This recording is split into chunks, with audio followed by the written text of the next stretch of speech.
روزانہ دینی معلومات حاصل کرنے کے لیے چینل کو ابھی سبسکرائب کریں، ہماری ویڈیو کو لائک اور شیئر لازمی کریں۔ عورت کو اگر کسی نے طلاق دے دیا، توجہ چاہتا ہوں، اگر کسی نے طلاق دے دیا تو اس کی عدت کیا ہے؟ وہ عورت دوسرے مرد سے اگر نکاح کرنا چاہے تو کب کرے گی؟ ادھر فوراً زید نے طلاق دے دیا، دوسرے دن دوسرا شادی کر سکتا ہے؟ عدت ہے نا، آپ کو پتا ہے عدت کیا ہے؟ یہ عدت کیا ہے؟ 3 بار عورت کی ماہواری آ جائے، طلاق کے بعد 3 بار عورت کا حیض آ کر ختم ہو چکا ہو، 3 بار حیض آیا اور 3 بار وہ پاک ہوئی، تب اس کی عدت ختم ہو گئی، اب وہ چاہے تو کسی اور سے نکاح کر سکتی۔ یہ طریقہ ہے شریعت اسلامیہ میں۔ یہ کیوں رکھا گیا؟ ایک دانشور ہے، بڑا پڑھا لکھا آدمی ہے، لیکن اسلام سے اس کا تعلق تو نہیں ہے، مسلمان نہیں ہے۔ اس نے کہا مجھے اس بات پر بہت حیرت ہوئی جب میں نے یہ دیکھا عدت کا کیا مسئلہ ہے، اس میں کیوں رکھا گیا؟ تو اس نے کہا کہ سائنس کے اعتبار سے میں نے پوری جانچ پڑتال کر کے دیکھ لیا کہ اگر عورت پہلے والے شوہر کے ساتھ کچھ راتیں بھی گزاری ہو، کچھ راتیں گزاری اور اس کے بعد پہلے شوہر نے طلاق دے دیا، تو پہلے شوہر کا نطفہ اگر عورت کے جسم کے اندر موجود ہے تو وہ کب تک باقی رہتا ہے؟ تو سائنس کہتی ہے 3 بار عورت کو اگر ماہواری آ گئی تو پہلے والا سارا نطفہ پاک ہو چکا ہوتا ہے، پہلے والے کا کچھ بھی ذرہ بھی باقی نہیں رہتا، اب وہ پوری مکمل کلین ہے، تب جا کر کے وہ دوسرے شوہر کے لیے تیار ہے، دوسرا نکاح کر سکتی ہے۔ میرے عزیزوں، یہ میں نہیں کہتا، غیروں نے جو پڑھا ہے وہ کہتے ہیں کہ اسلام نے یہ عدت کا جو نظام رکھا ہے وہ صرف اس لیے کہ آنے والا بچہ اس کے نسب میں کوئی اختلاط نہ ہونے پائے، نسب میں کوئی اختلاط نہ ہونے پائے، عورتوں کی بھی حفاظت اور بچوں کی بھی حفاظت۔ الحمدللہ مجھے فخر ہے اس بات پر کہ دین اسلام نے یہ پاکیزہ نظام رکھا ہے، پاکیزہ نظام۔ آپ کو پتا ہے آج دنیا یہ سارا نظام درہم برہم کرنا چاہتی ہے۔ ہاں، جو ماڈرن کلچر کے دلدادہ ہیں ان سے میں کہتا ہوں جاؤ ذرا یورپ کو دیکھو، انہوں نے شادیوں کا نظام ختم کر دیا۔ شادیوں کا نظام ختم کرنے میں کئی چیزیں ان کے ساتھ آئی، میں بتاتا ہوں آپ کو۔ ایک سسٹم ہے جو کام کر رہا ہے، شیطان کے پجاری ہیں وہ، ڈیول ورشپرز، شیطان کے پجاری۔ وہ صحیح طریقے سے جو نباہ ہوتا ہے اس کو ختم کرنے پر لگی ہوئی ایک ٹیم ہے، ایک پوری ٹیم کام کرتی ہے۔ وہ مردوں کو عورتوں سے دور رکھیں، عورتوں کو مردوں سے، یا اگر رکھیں تو ناجائز طریقے سے رکھیں۔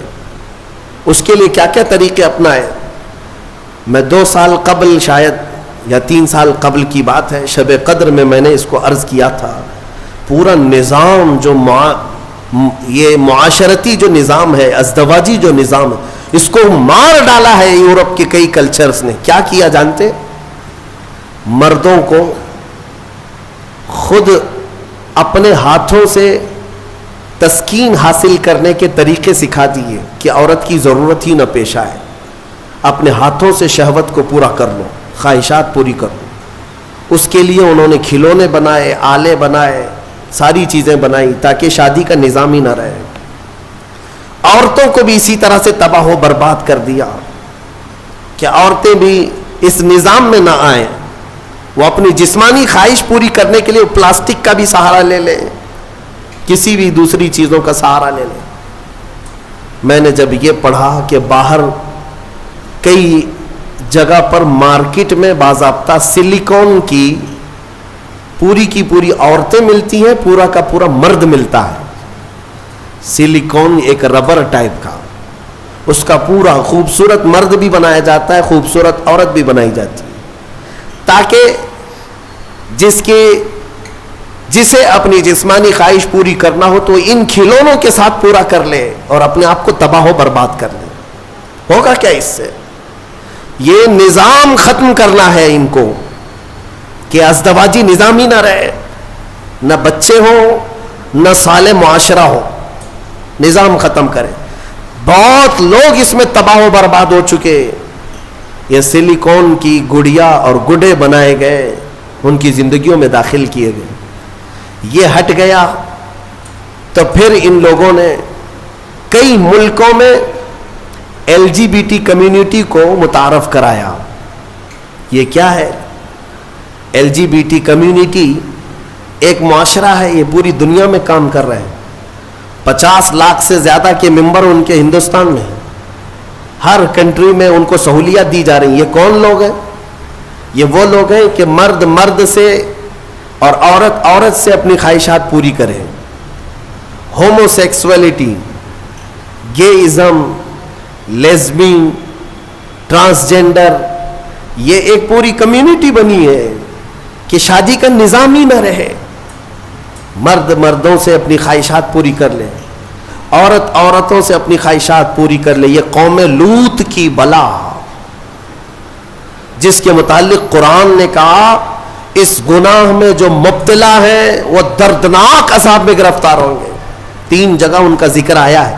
حضرت لوط علیہ السلام کی قوم اس گناہ میں مبتلا تھی.